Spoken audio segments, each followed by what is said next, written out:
Halo guys, gimana nih kabarnya? Semoga pada sehat ya. Oke, pada video kali ini akan ada pembahasan mengenai tentang mata kuliah dari ekonomi publik. Adapun pembahasan yang akan kita bahas pada video kali ini yaitu barang publik dan analisis mikroekonomi barang publik versus barang pribadi. Oke, tapi sebelum lanjut ke videonya, ada pepatah bilang kayak seperti ini. Tak kenal maka tak sayang. Sebelumnya perkenalkan kami dari kelompok 4 dengan anggota, yaitu yang pertama ada Rika Kholia dengan nomor NPM 2021655052, ada Fitria dengan nomor NPM 2021655053, ada saya sendiri Arnold Srimanik dengan nomor NPM 2021655054, ada Iklima Aulia Balkis dengan nomor NPM 2021655055. Kami merupakan dari program studi jurusan Pendidikan Ekonomi Fakultas Keguruan Ilmu dan Pendidikan, tepatnya di Universitas Siliwangi.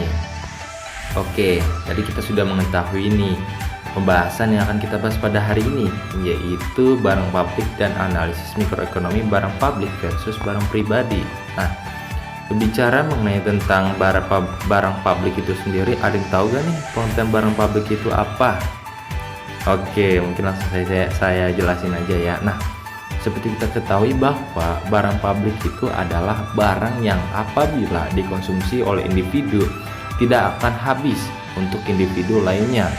Ya, memang dapat dikatakan bahwa seluruh masyarakat akan mendapatkan manfaat dari hal itu. Ya, dapat kita contoh juga memang dalam aktivitas pemerintahan, tentunya eksternalitas yang penting. Seluruh warga ketika memang pemerintah akan memberi barang akan merasakan manfaat dari berbagai barang yang dibeli oleh pemerintah. Di sini nih kita lihat contohnya nih, yaitu ada penyediaan pertahanan umum, terus juga ya memang barang publik lainnya gitu yang memang dapat diakses tanpa mengeluarkan biaya seperti lampu lalu lintas, papan marka jalan, jembatan penyeberangan dan lain sebagainya. Nah, mungkin itu yang memang nanti akan kita bahas gitu mengenai tentang barang publik, dan memang nanti kita juga akan membahas terkait tentang analisis mikroekonomi. Memang bisa dikatakan juga secara skala kecilnya gitu loh, dampak kecilnya gitu, dampak mikronya gitu, apakah barang publik itu seperti apa, terus juga barang pribadi itu seperti apa gitu, dan juga memang perbedaannya apa sih gitu, impactnya apa sih memang terhadap mikroekonomi ataupun perekonomian Indonesia. Nah, mungkin di sini akan dibahas dan juga akan dipaparkan oleh beberapa teman saya. Oke.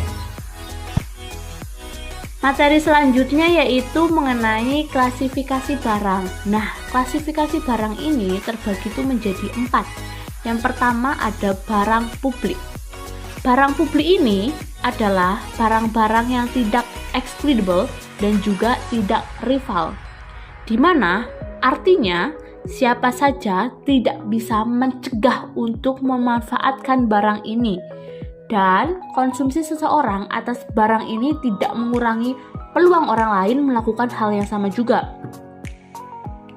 Barang publik juga mempunyai karakteristik. Nah, karakteristiknya yang pertama itu bersifat tanpa persaingan atau non-rivalry.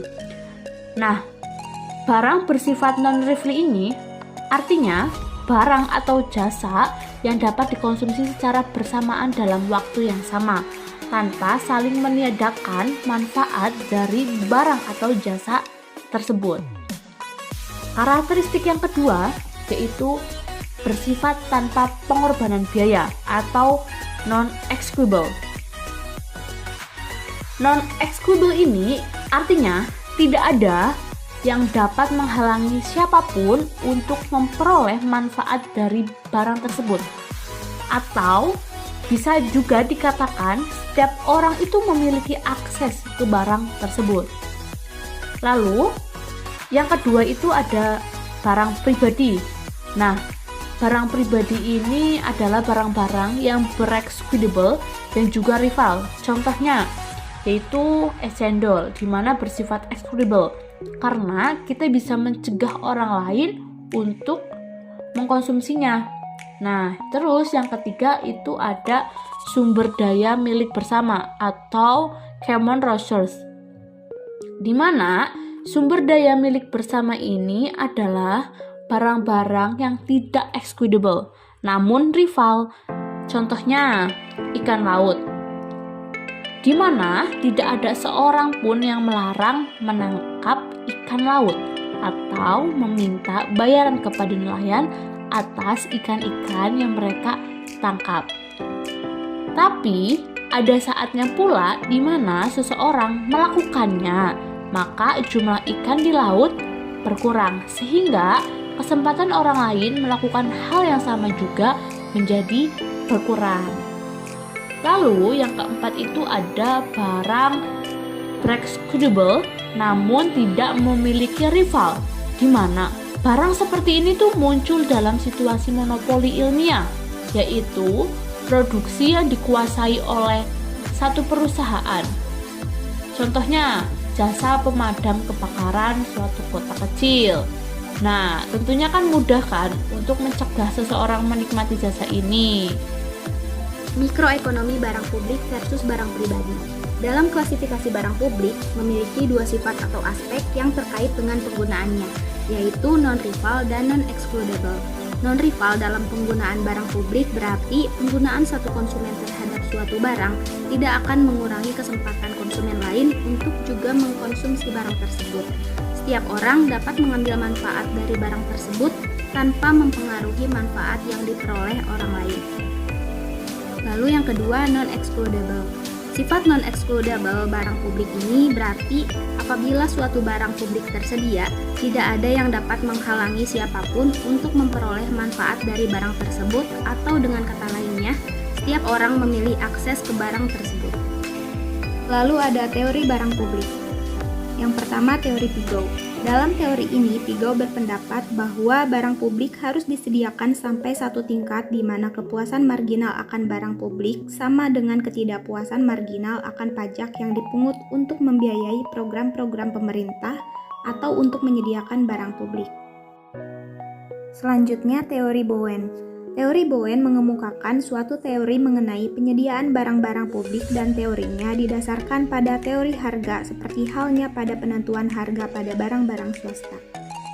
Perbedaan antara barang swasta dan barang publik. Untuk harga, barang swasta ditandai dengan P sama dengan PA sama dengan PB, dan untuk harga barang publik ditandai dengan P sama dengan PA ditambah PB. Sedangkan untuk jumlah barang swasta ditandai dengan X sama dengan XA ditambah XB. Dan barang publik ditandai dengan G sama dengan GA ditambah GB. Keterangan pada tanda-tanda tersebut yaitu P sama dengan harga barang, X sama dengan jumlah barang swasta yang dihasilkan, G sama dengan jumlah barang publik yang dihasilkan, A dan B sama dengan individu A dan individu B. Selanjutnya ada teori dari Samuelson. Samuelson menyatakan bahwa adanya barang yang mempunyai dua karakteristik, yaitu non-exclusionary dan non-rivalry. Tidaklah berarti bahwa perekonomian tidak dapat mencapai kondisi Pareto optimal atau tingkat kesejahteraan masyarakat optimal.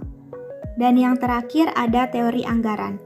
Teori ini didasarkan pada suatu analisa di mana setiap orang membayar atas penggunaan barang-barang publik dengan jumlah yang sama, yaitu sesuai dengan sistem harga untuk barang-barang swasta atau private goods. Lalu untuk selanjutnya ada barang private.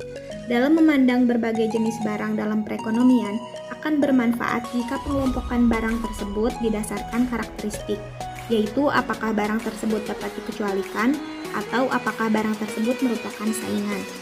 Yang pertama ada excludable consumption. Excludable consumption, di mana konsumsi suatu barang dapat dibatasi hanya pada mereka yang memenuhi persyaratan tertentu. Biasanya itu harga, dan mereka yang tidak membayar atau tidak memenuhi syarat dapat dikecualikan dari akses untuk mendapatkan barang tersebut atau excludable. Lalu yang kedua, rival consumption. Konsumsi oleh satu konsumen akan mengurangi atau menghilangkan kesempatan pihak lain untuk melakukan hal serupa. terjadi rivalitas antar calon konsumen dalam mengkonsumsi barang ini. Yang terakhir, scarcity. Selain kedua yang dijelaskan sebelumnya, ada juga scarcity, di mana konsumen oleh satu konsumen akan mengurangi atau menghilangkan kesempatan pihak lain untuk melakukan hal serupa. Free rider problem. Free rider adalah permasalahan yang muncul dalam penyediaan barang publik terkait dengan kedua sifatnya, yaitu non-rivalry dan non-excludable. Free rider merupakan sebutan bagi seseorang yang menginginkan orang lain membayar untuk barang yang bisa dipergunakan oleh publik, tetapi berencana untuk menggunakan barang tersebut hanya untuk dirinya sendiri. Fenomena free rider ini muncul karena mereka merasa bebas untuk memanfaatkan produk yang tersedia untuk publik atau masyarakat umum tanpa mengeluarkan biaya apapun. Adapun contoh dari free rider ini yaitu pertahanan nasional dan infrastruktur. Sehingga ada dua alasan mengapa barang publik meningkatkan adanya free rider. Yang pertama, barang publik cenderung tidak memiliki batasan ketika dipergunakan. Yang kedua, tidak ada satu orang pun yang bisa melakukan pengecualian atau melarang seseorang dari menggunakan barang yang diperuntukkan bagi publik. Dampak umum dari adanya free rider yaitu penggunaan barang publik secara berlebihan karena menganggap pengonsumsi atau menggunakan barang tersebut tidak mengurangi manfaatnya bagi orang lain, serta tidak mendatangkan hasil yang sepadan. Oke, mungkin seperti itu ya teman-teman pembahasan terkait tentang barang publik, analisis mikroekonomi barang publik versus barang pribadi. Nah, mungkin di sini dapat digarisbawahi bahwa barang publik adalah barang yang jika dikonsumsi oleh individu tertentu tidak akan mengurangi konsumsi orang lain dari barang tersebut karena memang bersifat non-rival dan non-eksklusif. Ya memang di sini dapat kita juga macam barang publik yang memang penggunanya itu ada dua, non-rivalry dan juga non-excludable.